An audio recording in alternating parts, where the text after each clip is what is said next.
Es aparato urinario, anatomía y técnicas de examen. Mi nombre es Montserrat Juárez Aguilera. Primero vamos a hacer un recuerdo anatómico. Aquí debemos de saber que los riñones están situados en el retroperitoneo a ambos lados de la columna vertebral. En su tamaño va a oscilar entre los 11 y 12 centímetros de longitud, los 5 y 8 de ancho y los 2.5 de grosor. En el borde medial de cada riñón vamos a encontrar el hilio renal, que va a contener la pelvis renal, arterias y venas renales, linfáticos y plexos nerviosos.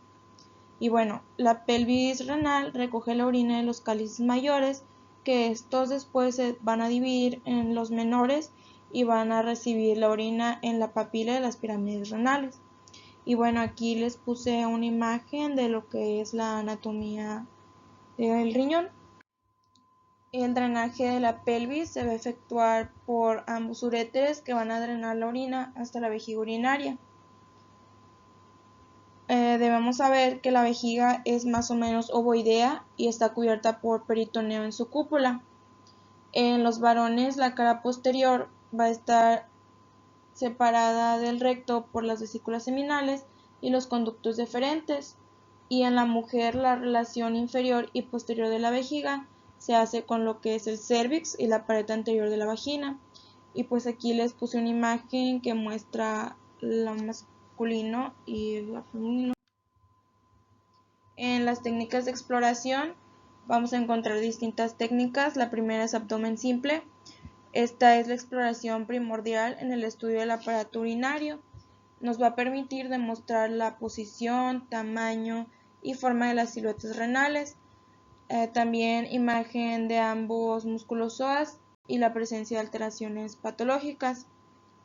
También podremos observar lo que son masas, calcificaciones, cuerpos extraños y lesiones del esqueleto.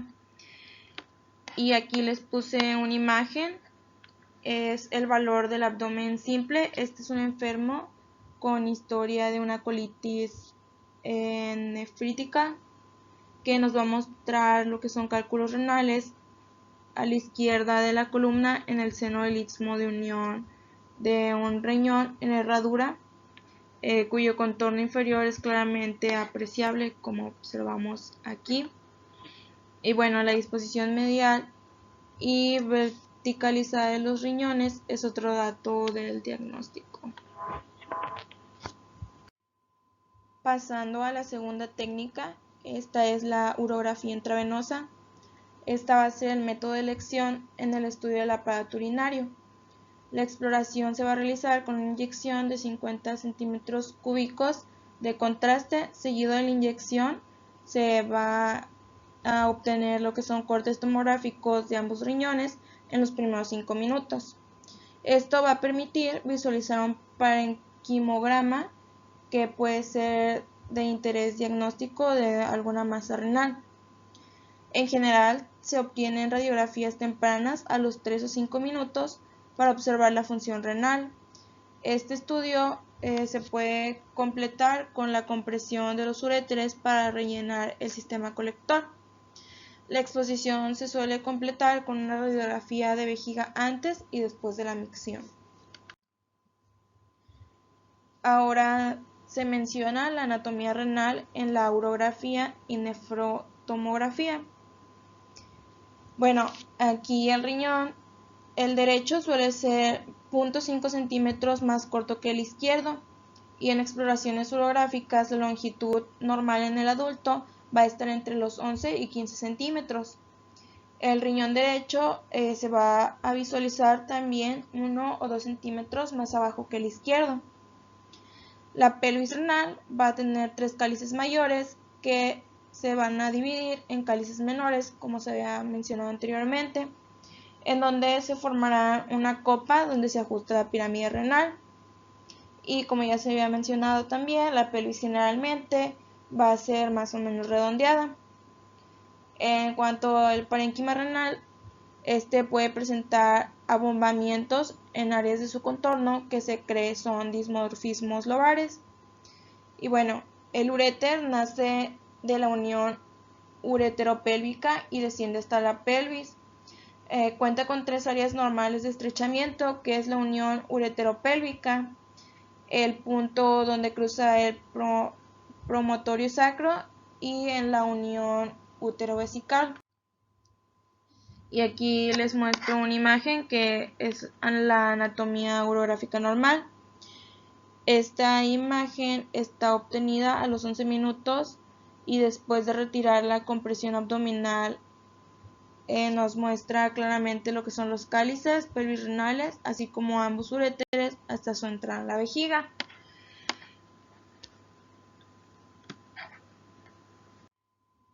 Bueno, a esta exploración también se le agregan rayos X con propósitos específicos, esto para completar el estudio, y aquí vamos a incluir lo que son radiografías oblicuas, radiografías en prono y radiografías retrasadas.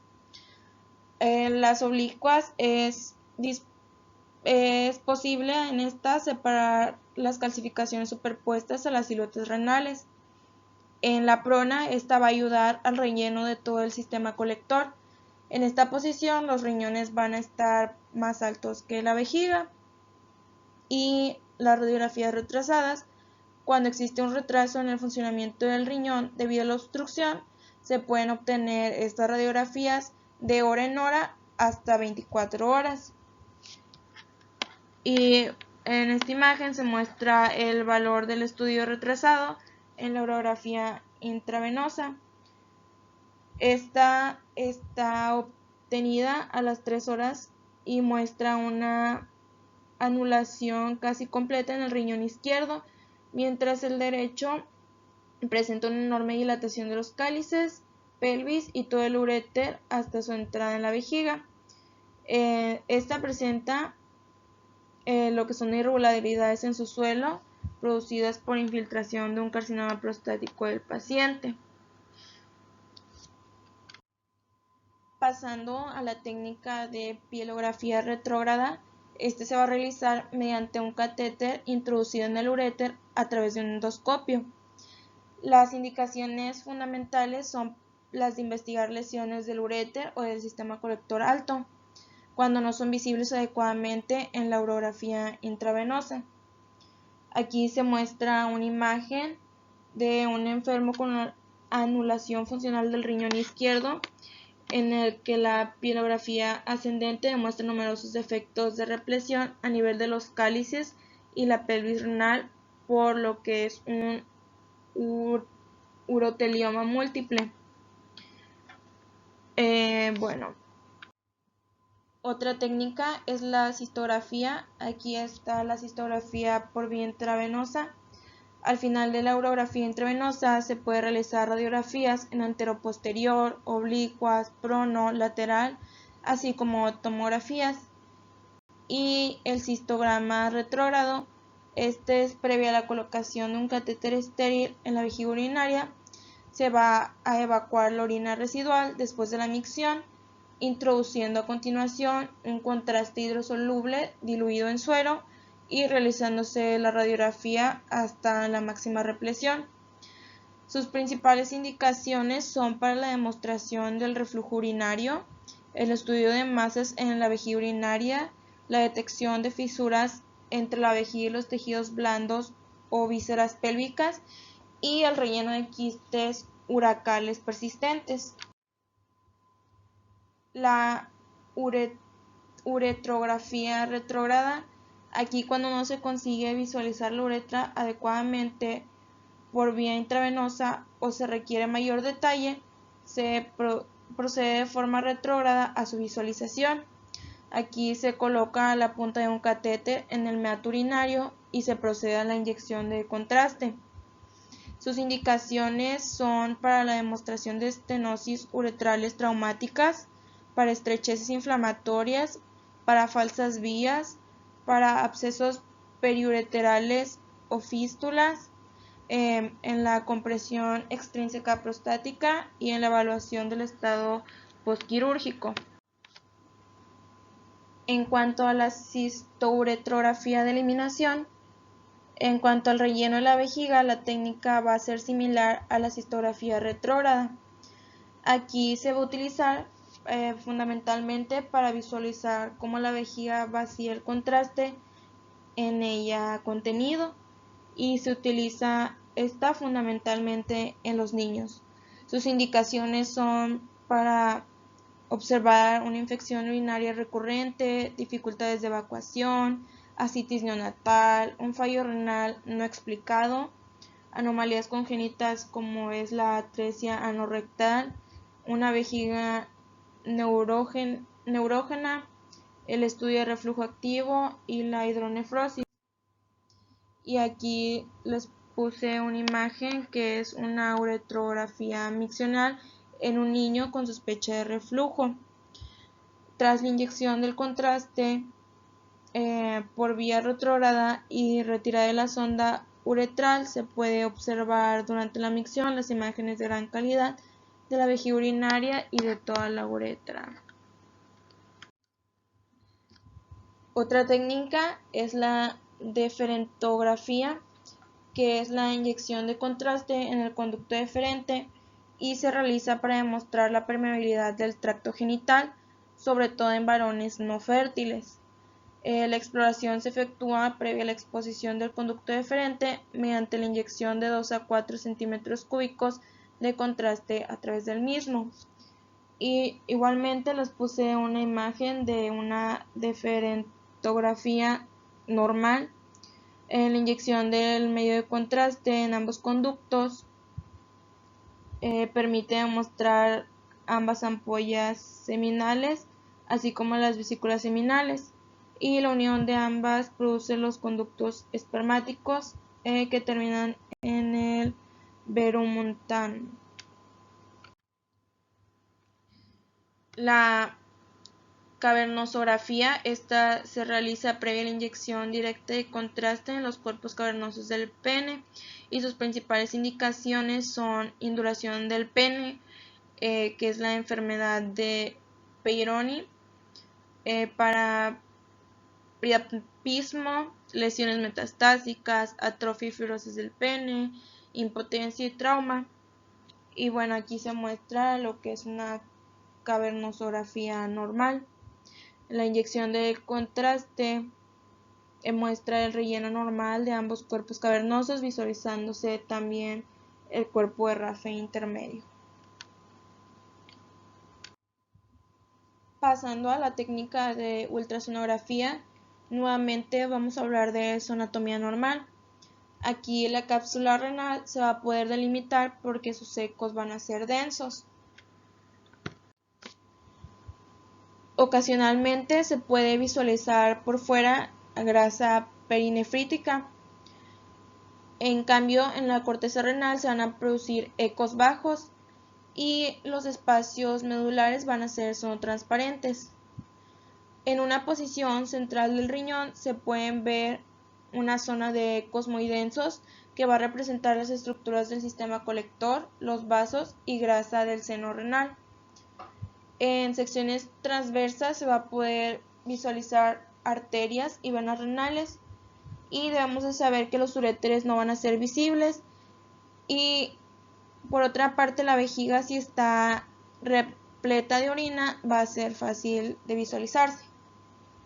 Aquí les puse una imagen de un corte sagital y coronal en ultrasonografía del riñón derecho. Vamos a poder observar el hígado, que está marcado con la letra H, los ecos densos del seno renal marcados con la letra S. Estos son claramente visibles, rodeados por el parénquima renal. Las imágenes redondeadas sonotransparentes corresponden a lo que son las pirámides, que están marcadas con las flechas. Y en la imagen inferior podemos observar la vena renal, que está marcada con la punta de flecha, y el drenado de la cava, que está marcada con la letra C, también la aorta y músculo y vértebras. Aquí les puse lo que son las indicaciones de los ultrasonidos. Se van a poder observar masas renales y nos va a servir para identificar las diferencias de si son masas sólidas o líquidas, así como va a poder demostrar si existen pseudotumores. También se van a poder visualizar masas quísticas. En la enfermedad médica renal, aquí va a parecer existir un aumento de la intensidad de los ecos corticales renales, con una mejor definición de la unión corticomedular y el aumento de la densidad total del riñón. En la hidronefrosis va a poderse demostrar la presencia de dilataciones del sistema colector. También se va a poder indicar el ultrasonido en uremia, en un trasplante renal, en la patología fetal.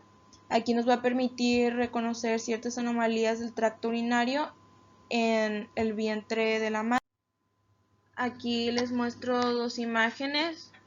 En la primera vamos a poder observar una masa sólida y en la imagen número 2 vamos a observar una imagen quística en el polo superior del riñón con las características clásicas de un quiste. También se va a indicar el ultrasonido para observar anomalías congénitas. En la evaluación del espacio perirrenal, aquí nos va a demostrar la presencia de masas o colecciones líquidas a su nivel.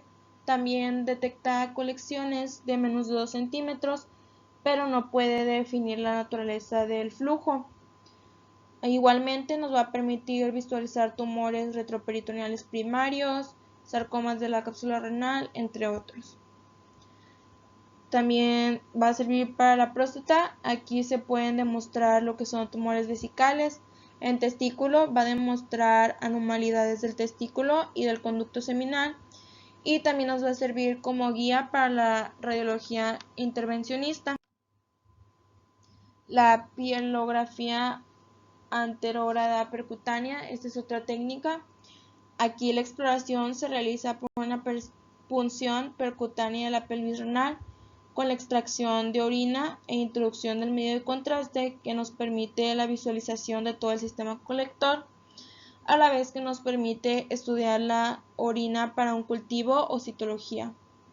Y bueno, aquí les puse las listas de las indicaciones en niños. La primera en niños por las dificultades para hacer pielografía retrógrada, estudio, evaluación de procedimientos quirúrgicos como la vejiga ileal, obstrucciones e infecciones en los que está contraindicada la pielografía retrógrada, en riñón no funcionante de etiología desconocida, también como método guía para la radiografía intervencionista. Bueno, también se menciona que una variante de la nefrostomía percutánea, que consiste en la punción de la pelvis renal o sistema colector con fines de drenaje. Esta técnica se hace bajo el control fluoroscópico y actualmente se está utilizando los ultrasonidos para su control, principalmente por su gran rapidez. En sus principales indicaciones de la nefropatía percutánea van a ser para observar obstrucción del sistema urinario con o sin infección, en la recogida de muestras para citología, cultivo o bioquímica, en fístulas ureterales, en evaluación de uréteres reimplantados, estudios urodinámicos, drenajes renales y perirenales, perfusión de drogas y también en la inserción instrumental. Y bueno, se menciona la obstrucción, que esta es la indicación más común de la nefrostomía percutánea. Puede además salvar la vida del paciente en estado crítico con uremia y o sepsis sin intervención quirúrgica y suele ser una medida temporal para la mejora de la función renal o disminución de una pielonefritis. Bueno, la morbilidad y mortalidad con estas técnicas es mínima y las complicaciones que pueden ocurrir pueden ser hemorragias o infección o sepsis, pero es muy rara. Pasando a otra técnica, se encuentra la tomografía axial computarizada. Sus principales indicaciones son para observar masas renales complejas, no claramente definidas por el ultrasonido, hidronefrosis de origen indeterminado, un riñón no funcionante, para observar desplazamientos renales por probables masas, en las complicaciones de cirugía renal y de trasplante renal, para lesiones del espacio perirenal, estadiaje de tumores renales, trauma renal, recidiva de hipernefroma y cálculos dudosos, que esto más que nada es en pediatría. También se puede utilizar para identificar quistes complicados. En el carcinoma de células renales debe estudiarse adecuadamente para tener un factor pronóstico exacto. Además de evaluar la extensión de estructuras vecinas, también nos va a ayudar a valorar la afectación de los vasos de la zona y también nos va a servir en casos de recidivas tumorales que pueden ser susceptibles a tratamiento o valorar complicaciones de cirugías. Y bueno, como ya había mencionado, es de gran importancia en el trauma renal. Y aquí les puse distintas imágenes. En la imagen número 1 y número 2 vamos a observar una hipernefroma del lado derecho.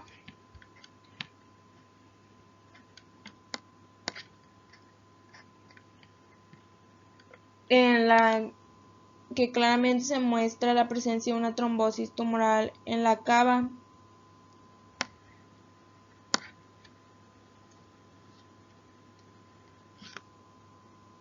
Bueno, esta va a estar caracterizada por la presencia de un defecto de represión en el interior de una cava aumentada de tamaño y a la que llega una vena renal derecha también trombosada.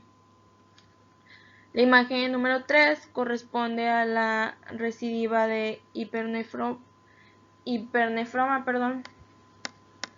que se observa aquí, que invade la pared posterior del tronco en una enferma operada hace 5 años antes.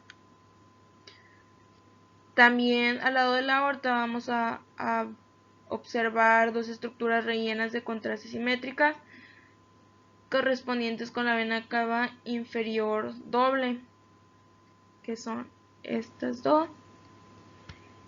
Y bueno, en la última imagen vamos a observar a un paciente con una hernia inguinal izquierda,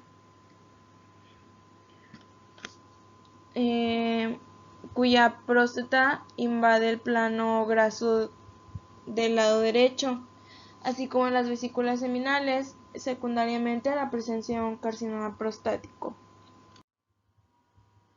También se va a realizar lo que son tomografías computarizadas de la pelvis. Aquí la evaluación de tumores de pelvis, ya sea próstata, vejiga, ovario, útero o recto, se va a realizar por medio del TAC y nos va a mostrar con mayor exactitud la extensión del tumor y por tanto se pueden evitar cirugías innecesarias. Las indicaciones para la tomografía computarizada en la pelvis son para identificar el estadiaje de tumores de vejiga, próstata, ovario, útero y recto, para demostración de adenopatías pélvicas, hemorragia retroperitoneal baja, fibrosis retroperitoneal baja, observar abscesos pélvicos, lipomatosis pélvicas, lesiones óseas de la pelvis menor y recidivas de tumores del recto, útero, etc. La siguiente técnica es la linfograma. Este se usa frecuentemente en la evaluación de tumores del tracto genitourinario. Se indica para visualizar tumores de testículo, de vejiga urinaria, de próstata, de pene, de cervix y útero. Y la angiografía, bueno, vamos a encontrar la angiografía renal, que aquí se incluyen los tumores parenquimatosos renales, tumores de células transicionales del sistema colector, pseudotumores, tumores benignos, trauma renal y lesiones vasculares renales. Y el flebografía renal se va a utilizar cuando se sospecha de alguna alteración en la vena renal. Sus indicaciones son en carcinoma renal, en tumores retroperitoneales, en hipertensión renovascular, para trombosis de vena renal, varices pelviuretéricas, en riñón no fulminante, en la evaluación pre y posoperatoria y en la enfermedad parenquimatosa. Y ya casi para terminar, encontramos la arteriografía intervencionista del sistema genitourinario. En la embolización va a consistir en la oclusión arterial realizada mediante la introducción a través de catéteres vasculares de sustancias embolígenas.